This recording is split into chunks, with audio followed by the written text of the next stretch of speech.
Salut! Aujourd'hui, je teste... Salut! Et aujourd'hui, je teste une fonction que j'ai découverte sur la Garmin Tactix et qui est vraiment géniale. C'est la compétition contre soi-même. Donc là, comme tu peux voir, en ce moment, je suis 9 minutes 45 en avant de où est-ce que j'étais la dernière fois. Et ce que ça fait, c'est que ça traque... t'as pas besoin de le refaire sur le même circuit parce que tout ce que ça traque, c'est la distance que tu as parcourue versus le temps que ça t'a pris. Mais là, comme je suis en train de le faire exactement sur le même circuit que la dernière fois, je sais que je suis maintenant 9 minutes 22 d'avance sur le temps que j'ai fait la dernière fois. Là, malheureusement, je suis en train de me faire rattraper par mon fantôme de la semaine passée parce que j'ai vraiment plus de chance. Je pognais jamais de flat avant. Et j'ai l'affaire à l'autre. Alors, changement de pneu à faire maintenant. Mais vraiment, ça c'est une fonction vraiment géniale. Et tu vois, en bas, ça dit en plus le temps. Alors, en fait, tu vois, en ce moment, techniquement, on devrait avoir un autre vélo. Là, tu me vois en ce moment à droite parce que je suis arrêté. Et il y a l'autre qui est en train de me rattraper. Et quand il y a 5 minutes d'écart, eh on voit les deux cyclistes qui sont en train de pédaler. Et moi, je suis en vert et l'autre est en gris. Et en fait, tu vois, en ce moment, l'interface, c'est blanc parce que je suis en avance. Et l'interface devient noire si le fantôme est en avant. Mais je vais essayer de ne pas trop me faire rattraper. Ça va être un petit peu plus long à changer parce que, bien sûr, c'est mon pneu arrière qui a dégonflé. Alors, je m'y lance. Changement de pneu.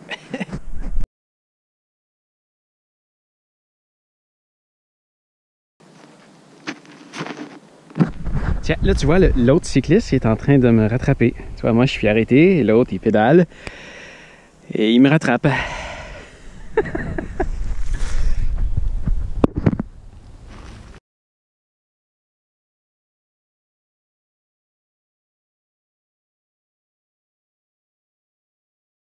Bon, fait que là, l'idée, c'est de rentrer un côté du pneu à l'intérieur de la roue.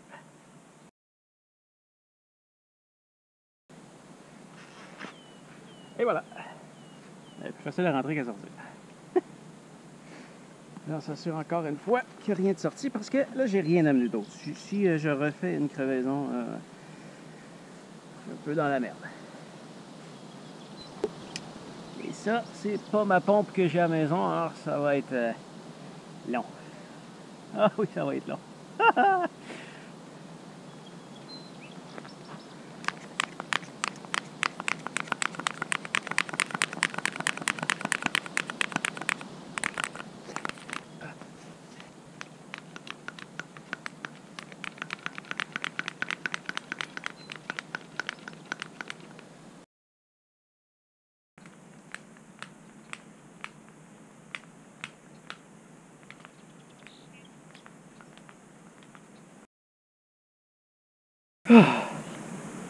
C'est pas aussi gonflé que je le ferai à la maison.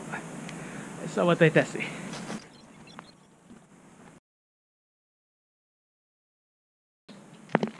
En tout cas, chose certaine, c'est que ce ne sera pas mon record de temps pour changer un pneu.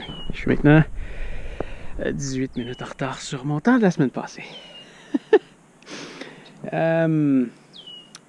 Ouais, et là, je suis un peu frustré parce que c'est un pneu que j'ai changé. Ça fait même pas un mois. D'après moi, j'ai fait 5 rides avec. Il n'y avait pas le modèle que je voulais en magasin. En fait, le modèle que je voulais, c'est celui que le Coyote m'avait suggéré. Salut le Coyote. Mais je me rappelais pas c'était quoi. Excusez-moi. Et j'en voulais un tout de suite. Alors, je voulais aller chercher le même que je prends d'habitude, le Bontrager. Bontrager, je me souviens plus quoi. Soit, non. Le Bontrager AW3. Qui est le même pneu que j'avais au Japon. Et j'ai jamais fait de crevaison au Japon. Malgré le poids et toute la distance. J'ai jamais fait de flat, alors je me suis dit ça va être merveilleux avec ça. Et finalement, il n'y en avait plus. Alors, il y avait un autre modèle que ma mère avait acheté qui était super résistant, de Continental. Et il n'y en avait plus non plus. Et je m'étais fait conseiller celui-là qui est le Continental. 5000, je crois. La merde. La merde. Il m'avait dit que c'est un super bon pneu, c'est un pneu de haute performance. Personnellement, j'ai de la misère à croire que ça fait une si grosse différence que ça d'avoir un pneu de haute performance et un pneu qui est épais pour résister au flat sur la vitesse à laquelle tu vas. Et sérieusement, j'ai jamais vu de différence. Alors, c'est complètement stupide. Ça prend juste un pneu bien épais pour pas faire de flat. Parce que là, c'est. Les dernières fois que j'ai fait des flats, j'ai roulé sur de la vitre et ça l'a rentré. C'était des flats bien mérités. Là, c'est un pneu neuf et j'ai fait un flat à cause d'une vulgaire garnotte. Un truc comme ça. Plus jamais. Alors, le Coyote, s'il te plaît.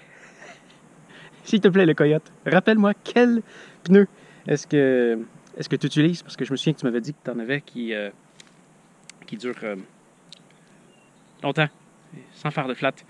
Alors, je vais définitivement me commander ça. Et là, je vais continuer mon trajet sur mon 20 minutes de retard. Allez. Alors, quelques petits ajustements sur ce que j'ai dit plus tôt, maintenant que j'ai presque terminé. Oui, j'ai fait un peu de rattrapage, mais bon, il y a 2 endroits où est-ce que j'avais arrêté. Un pour faire un coup de téléphone, et j'avais arrêté chez mes parents à peu près 15 minutes. Alors, yeah. Et je dois dire aussi qu'au début, si j'avais réussi à avoir une aussi grosse avance, c'est parce que la semaine passée, j'avais beaucoup de vent d'en face en montant et je l'avais dans le dos en revenant. Alors j'ai pris une bonne avance en montant, mais en redescendant, là j'avais le vent d'en face aujourd'hui, alors que je l'avais dans le dos l'autre semaine. Mais bref, comme tu vas voir, je suis toujours à 9 minutes 20 de retard sur mon temps de la semaine passée. C'est un petit peu. J'avais de la musique qui jouait, je voulais pas que tu l'entendes. En fait, je voulais pas que YouTube l'entende. Tantôt, je disais, tu vois, mon petit bonhomme en ce moment qui est arrêté, je disais qu'il y avait à peu près 5 minutes d'écart jusqu'où est-ce que tu pouvais le voir avant que le fantôme disparaisse. Et en fait, j'ai remarqué que c'est pas une différence de temps, mais c'est une différence de distance. Alors, tantôt, quand je me suis rattrapé à l'endroit où est-ce que j'étais arrêté la semaine passée, j'avais 25 minutes d'écart et là, rapidement, je me suis mis à le rattraper. Et là je le voyais. Donc, l'écart qui est là, je dirais que c'est probablement un 2 km d'écart. Voilà. C'est un petit peu par rapport avec le temps, mais surtout par rapport à la distance. Ouais.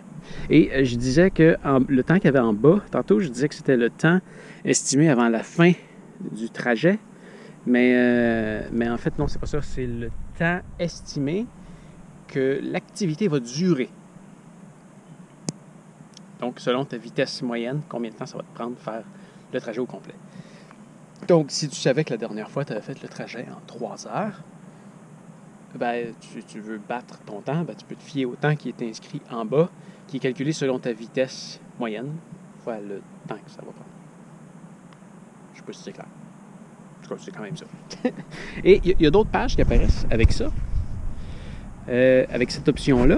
Et tu vois, ça, c'est l'autre page qui est en dessous. Donc, la distance restante. Donc là, il me reste 2,44 km avant d'arriver.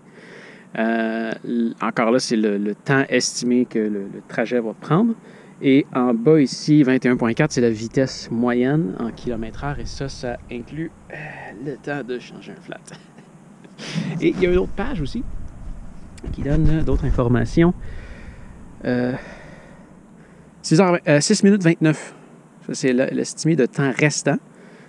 Donc, sur les 2 km, tu vois, il me reste 2 km. J'ai de la misère à parler, ça fait plus de 70 km que je roule et j'ai plein de sel dans les yeux.